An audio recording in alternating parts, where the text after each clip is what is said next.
It was about 4 foot long, and one of the ugliest things you ever saw. But it's the giant salamander that comes from China. It lives at the bottom of cold streams, and it doesn't do very much. Where are we supposed to be going? Ken, thank you very much for joining us here at London Zoo and speaking to us here at Urban Times. I've got a couple of questions to ask you, if that's okay. So, Ken, you were Mayor of London for 8 years, and previously before that you held the post in the GLC, or the Greater London Committee, in the 80s. Why are you standing for re-election? Because I got 5 kids, and I want them to be able to live in London. I want them to be able to get somewhere to live they can afford. I want them to be able to get a job when they leave. I want them to be able to get on public transport without, you know, it bankrupting them. And I mean, I think the city's getting worse. Yeah. Well, Ken, we've got a bit of a surprise for you, actually. Yeah. Because you're not just going to be seeing the reptiles and amphibians, you're actually going to be feeding a few of them. Which ones? Well, hopefully some Himalayan newts. Do you know those types? Those ones? Well, no. I mean, I've never had a Himalayan newt. Right. Nice to see you. Oh, is that what you're doing? Great. But why you in particular? What makes you stand out from any of the other potential candidates? Do you not find that posts should be held by maybe someone slightly younger and fresher? Well, no. I mean, the question is not what your age is, but what your abilities are. Are you going to do it? I mean, Boris Johnson is younger than me, but I mean, he hardly does the day job. He's just written a book. He does a column on the Telegraph. I mean, you need a full-time mayor with attention to detail who has a vision about where London should go. Here we go, behind the scenes, London Zoo. Access all areas. Thank you. Well, it all just started because I must have been about 12 or 13, and we were bunking off school in Brockwell Park, and we caught a newt. And I sort of went home, and then I started going to the local pet shop and buying more exotic ones from you, like tree frogs and things like that.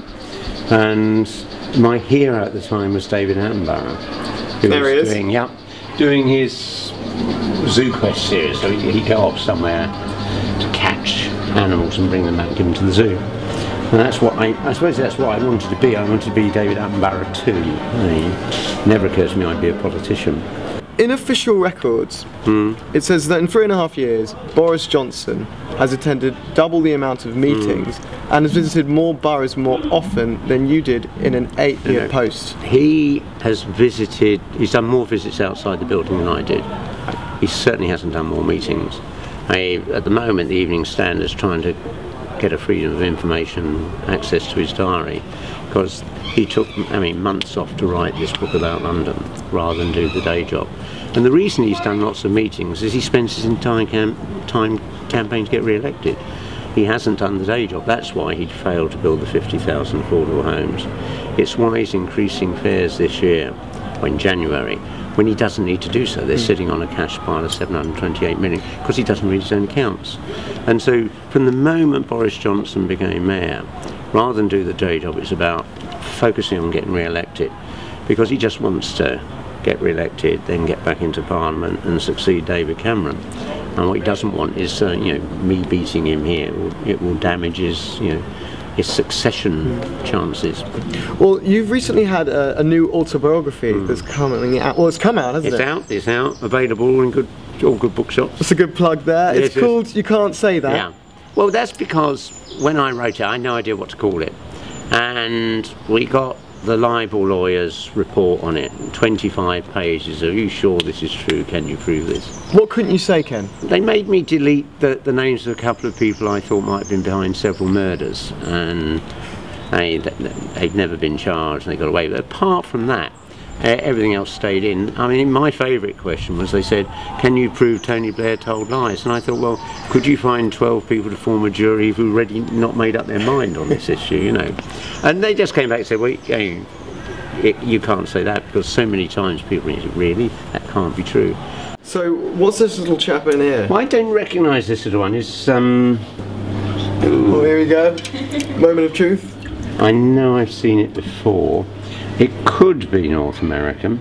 There's a lot like this in North America. Most probably these things just behind the ears, these bumps, will be poison glands, I imagine. So if an animal tries to pick one up, it hurts itself on the ribs, which just protrude through the skin. But you're... Sorry, I'm not sure whether we're allowed to handle them. Oh, sorry. Right, we'll put it back in sorry. I'll just wait for Sam. Okay. It is illegal to handle the great crested newts if you haven't got a licence. One of your main pledges that you released is the Ken's Fairs Fair. Yeah. It's a good name, by the way. If I get this right, you're going to cut transport costs 5% over the next 4 years? No, we're going to cut fares by 5% next and freeze October. them. Freeze them throughout 2013, and after that they'll only go up in line with inflation, which is very boring. What it means is the average traveller on public transport will be £200 a year better off each year over those 4 years than if Boris gets him. I read somewhere that you wanted to have a silver-crested newt as the 2012 Olympic mascot. Is there any truth in that? None whatsoever. There is no silver-crested newt. Silverback-crested newt? Anything to do? Anything? No, doesn't ring a bell. I just made that one up, or someone else did. People make up lots of stories about me. Well, it's good to... There's the one about MI5 having a file on me in school bells. Ken, I want to talk to you about Hilary Perrin, who was London's regional director for the Labour Party. Now, according to the press, she was fired because she believes, or she proclaims, that you won't be electable or can be elected for the upcoming election.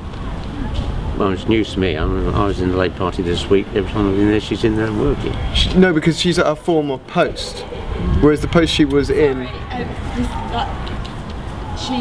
She's still working in the Labour Party. There's just been some internal changes. That's all. She's still. She was the regional director for all the regions of Britain. Right. And she's still the regional director for all the regions of Britain. But for London in particular, and for your campaign trail. But my campaign trail was being run by Simon. It always has. Nothing's changed in there. Nothing's changed.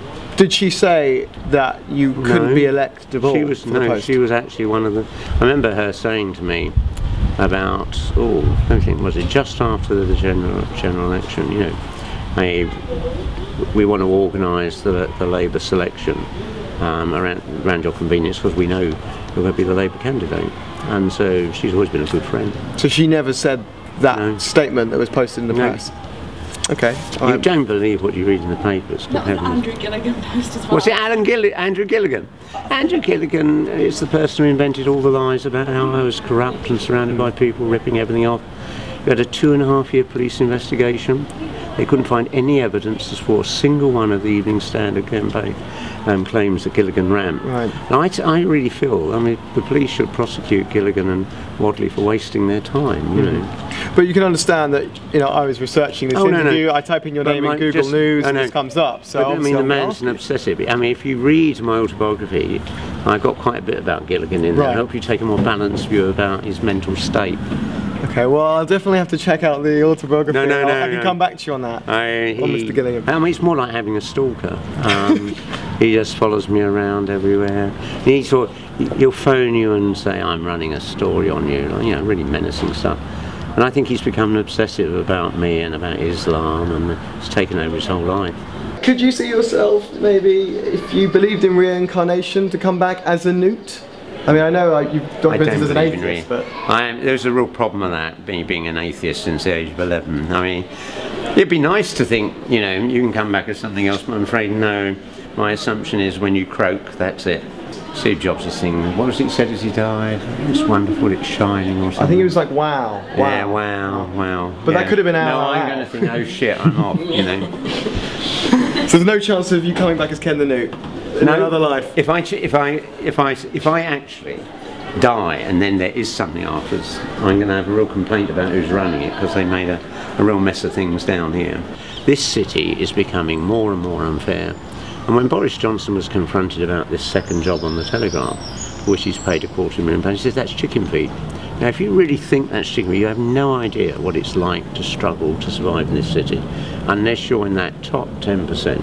It's a real effort to make ends meet. Would you count yourself as that 10%?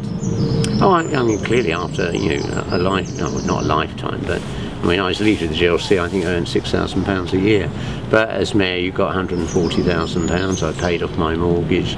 I'm not in it for the money. I'm in it for what I can do. There's about 2,700 different species of amphibians, is my recollection from. They're always finding new ones every now and then, but a lot are becoming extinct. Tiny little frogs there, right, and jumping over that leaf. That is my newt. That's not a newt, that's a frog. I know, my newt. Oh, right. My newt frog. Fine, I just wanted to double check. I mean, part of the problem for an amphibian is they're particularly vulnerable because they're the only animal that spends time in water and then on land. So they get 2 doses of pollution, really. They pick up whatever has been flushed into rivers. Because most amphibians to some degree breathe through the skin, they're much more vulnerable than either a fish which has got scales, or mammals or reptiles with built more robustly. Do you believe that Ed Miliband is a great leader? Could he potentially win the next election and become Prime Minister? Well, one of the reasons I supported him over his brother, I think you aren't going to win the election if you haven't got the right economic policy. And when he says things like predator capitalism versus producer capitalism, it echoes with the things I've been saying all my political career. I do genuinely believe Ed Miliband is going to win the next election and start a policy of a much fairer society, much better range of jobs for people. One in which we start building houses again, and when fares come down with a bit of help from the government, I'll be able to cut them even more. Get really close on a hot day, you'll find that there's flies all the way around their lips trying to eat the filthy smell that's coming from their teeth, because their teeth will, one small bite will give you septicemia, and they hunt by just waiting, snapping at something. Like a goat will walk by, they'll bite, but then they just follow it till it dies of septicemia over a day or two. And it's, for a while people thought they might be venomous because they would just do a bite and then the animal died, but no, they've got the worst breath in the animal kingdom, and they get you with septicemia. Do you believe he's a charismatic leader? In the times of the X Factor, it seems charisma is everything. The X Factor itself, does he have the X Factor? That's what I think has become the problem in our politics over the last 20 years. With the end of the Cold War, the collapse of ideology, it's all about who's most charming on the sofa. So someone like Bill Clinton, Tony Blair, yourself, who evoke all this sort of smarm and charm, get away with murder. I think we're moving to a more serious time. People actually want to know what the policies are. London Mayor position has to do with characteristics and charisma. And that's why, as opposed to having a mayor, I wanted a council. I don't want the focus on an individual and their personality. Was the focus not on the individual as you were the head of the GLC? No, I led a team. The media make this the obsession. Recently, there's been a quote, and again, you can refute this. Last week, I'm sure you even know what I'm going to say. No. Well, okay, I quote, it says, "You said to a Tory councillor, and if there's any justice, you will burn in hell. Flesh will be flayed for demons for all eternity." Yes, I thought it's a bit macabre. I thought you might actually work on the fact that that was a joke. I mean, that as I'm an atheist, I don't believe anyone's going to hell to have their flesh flayed by demons. He just came up to me, he was waving his phone around in front of me, recording. So I thought I couldn't resist winding him up. Yeah. Is it funny though? Would you like that being said back to you, even though you are an atheist? Really? I mean, I recall Boris Johnson. How did he describe me after the election? But Boris said, Boris said he was the instrument, he was the utensil by which Londoners scraped me off the sole of their shoe. So there's often a bit of banter in politics. I've come to live with it. Last question, do you have any other comments for our Urban Times viewers? Vote for me. It'll be a fairer London and a big step towards a better Britain. Thank you very much for joining us here at London Zoo, Ken. Cheers. I appreciate the interview. Thank you. Thank you.